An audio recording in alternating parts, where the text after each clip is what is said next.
하신 말씀은 사무엘하 7장 18절부터 22절까지 말씀입니다.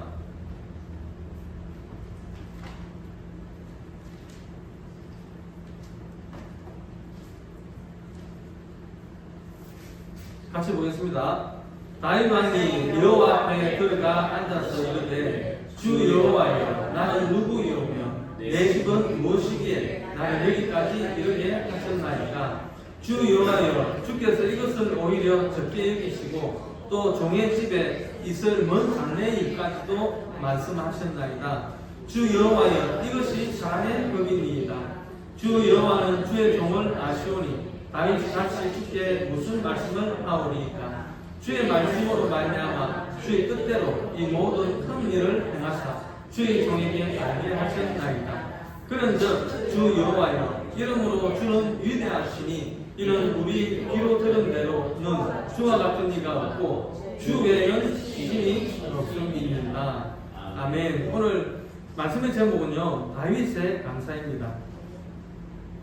방금 읽은 이 본문의 말씀의 내용은 하나님께서 나단 선지자를 보내가지고 다윗 왕과 또 그 아들에 관한 약속의 말씀을 듣고는 다윗 왕이 너무 감사해서 지금 하나님 앞에 기도하는 장면입니다. 사무엘하 7장 1절부터 보게 되면 이제 나라가 평안해졌을 때 다윗이 문득 이런 생각을 합니다.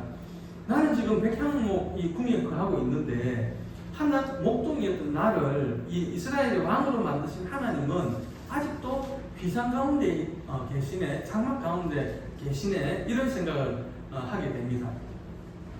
다윗이 성전에 대해서 이렇게 생각만 했는데도 하나님께서 얼마나 기뻤던지 그날 밤에 바로 나단 선지자에게 하나님이 말씀으로 임하십니다. 하나님이 다윗을 향해서 네가 나를 위해서 집을 건축하겠느냐 그러면서 내가 이스라엘 민족을 출애굽을 시키고 지금까지 장막에 거했지만 너희들에게 나를 위해서 집을 지어라 라는 말은 아직 한 번도 한 적이 없는데, 그런데 다윗 네가 나를 위해서 성전을 짓겠다고 그러면서 여러 가지 약속의 말씀을 하십니다. 그 첫 번째 약속이 뭐냐 그러면 네가 어디로 가든지 내가 너와 함께 있어서 네 대적들을 다 멸하고 네 이름을 존귀하게 하겠다라는 것입니다. 또 이때까지는 이스라엘 민족이 이동을 하면서 생활을 했는데요, 이제는 너희를 한 곳에다가 심고 다시 옮겨 다니지 않게 하겠다라는 약속도 하셨습니다. 그리고 과거에는 특히 사사시대에 보면 그렇죠. 이스라엘 민족이 하나님 앞에 범죄했을 때에 하나님께서 옆에 있는 다른 나라, 다른 민족들을 강성하게 해가지고 이스라엘 민족을 공격하게 합니다. 또 때로는 사로잡고 이스라엘 민족을 다스리게 합니다. 그런데 이제 앞으로는 그렇게 하지 않겠다라고 하셨습니다. 그리고 네 수완이 차서 평안히 조상에게로 돌아가고 나면 네 몸에서 난 네 자식을 네 뒤에 세워가지고 그 나라를 견고하게 해줄 것이고 또 그 아들이 나를 위해서 성전을 건축할 것이다. 그리고 그 나라를 영원히 견고하게 할 것이다. 만약에 네 아들이 내 앞에서 범죄를 해도 옛날에 다윗 왕의 그 가문이 다윗 왕의 그 가문을 내가 완전히 썰어버린 것처럼 멸문지화하지 않고 네 아들은 만약에 내 앞에 범죄를 하더라도 인생 막대기와 그리고 사람 막대기와 인생 채찍으로만 징계를 하겠다라고 말씀을 하셨습니다. 네 집과 네 나라가 내 앞에서 영원히 보존이 되고 네 위가 영원히 견고하리다라는 그런 말씀, 약속의 말씀을 하셨습니다. 이 약속의 말씀을 듣고 나단 선지자로부터 이 약속의 말씀을 듣고 오늘 본문에 이 다윗이 너무 방송해가지고 너무 감사해가지고 지금 기도를 하고 있는 것입니다. 다윗 왕이 살았던 그 시대하고 지금 우리가 살고 있는 이 시대하고 어떻게 비교를 할 수 있겠습니까? 그러나 다윗 왕이 살았던 그 시대는 지금보다 훨씬 여러모로 힘들었던 시대였습니다. 그럼에도 불구하고 다윗은 늘 감사를 놓치지 않았습니다. 다윗 왕의 감사가 시편에 많이 기록이 되어져 있죠. 시편의 내용을 보면 하나님의 구원에 대한 간구와 회개도 많지만 대부분이 하나님을 찬양하는 내용으로 가득 차 있습니다. 하나님을 찬양하는 이유는 바로 하나님을 향한 감사죠. 다윗은 그의 생애 속에서 무엇을 감사했을까요? 보니까 첫 번째, 다윗은 자기를 이스라엘의 왕으로 삼으신 것에 대한 감사를 드렸습니다. 하나님은 이세 아들 중에서 왕으로 세우려고 했습니다. 그래서 사무엘을 이제 이세의 집에 보내게 되는데, 사무엘이 가서 딱 보니까 첫째 아들 엘리압을 딱 보니까 정말로 그 인물이 준수하고 훌륭합니다. 그래서 정말 이 사람이 왕의 제목이 왕이 될 인물이구나, 그렇게 생각을 하는데 하나님은 아니라고 합니다. 그래서 모든 아들을 다 이렇게 보았는데도 합한 인물이 없었습니다. 결국 이새가 저 들에서 양을 치고 있는 다윗을 불러들였고, 하나님은 사무엘에게 이가 그니 기름을 부어라 라고 말씀을 하십니다. 사람의 눈으로 보면 다윗도 왕으로서의 자격에 미달입니다. 그러나 하나님은 사람을 외모로 취하지 아니하시고 그 중심을 보심으로 말미암아서 다윗을 왕으로 세우시는 것입니다. 따라서 다윗은 하나님의 주권적인 은혜가 자신을 왕이 되게 하셨음을 알고 감사했습니다. 우리도 마찬가지입니다.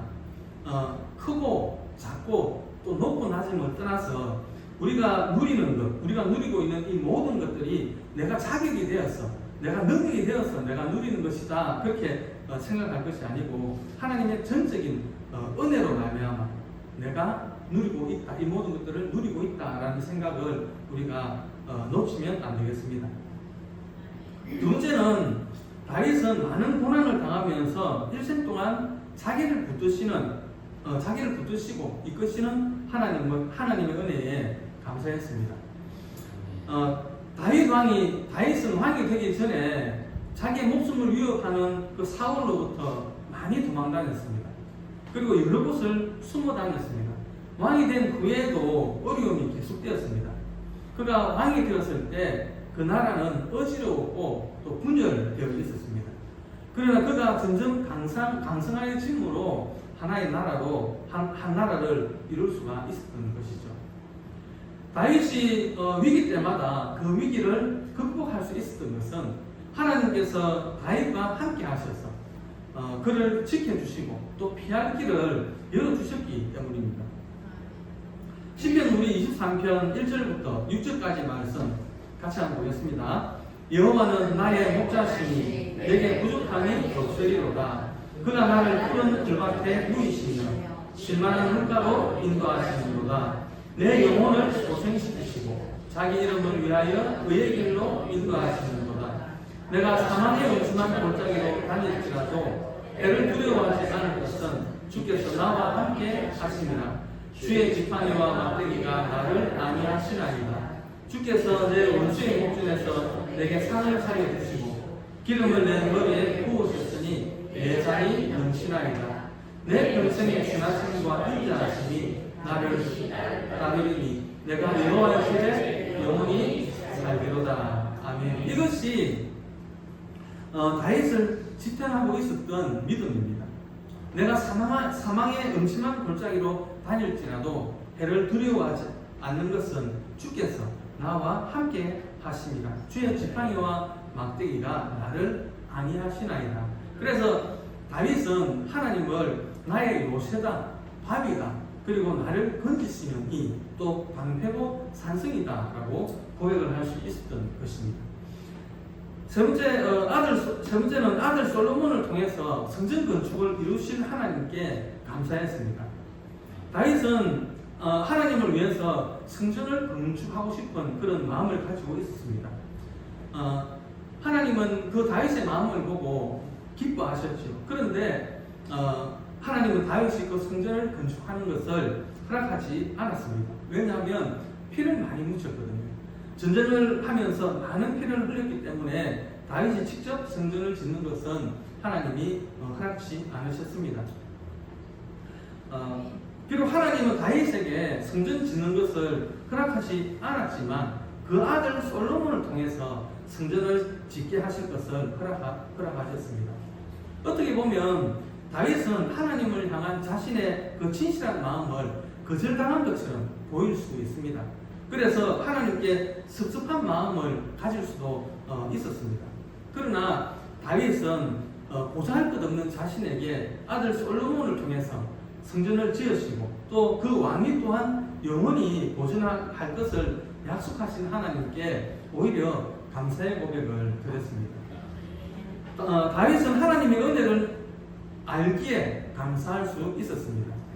오늘 본문에서 자격이 없는 자를 세우시고 보호하시는 그 하나님의 은혜를 감사한 그 하나님의 은혜와 또 그것을 감사할 줄 아는 다윗의 모습을 발견합니다. 우리도 다윗의 이런 모습들을 본받고 교훈 삼아서 모든 삶을 감사로 연결시켜서 살아가는 우리 주사랑교회 성도님들이 되시기를 주님의 이름으로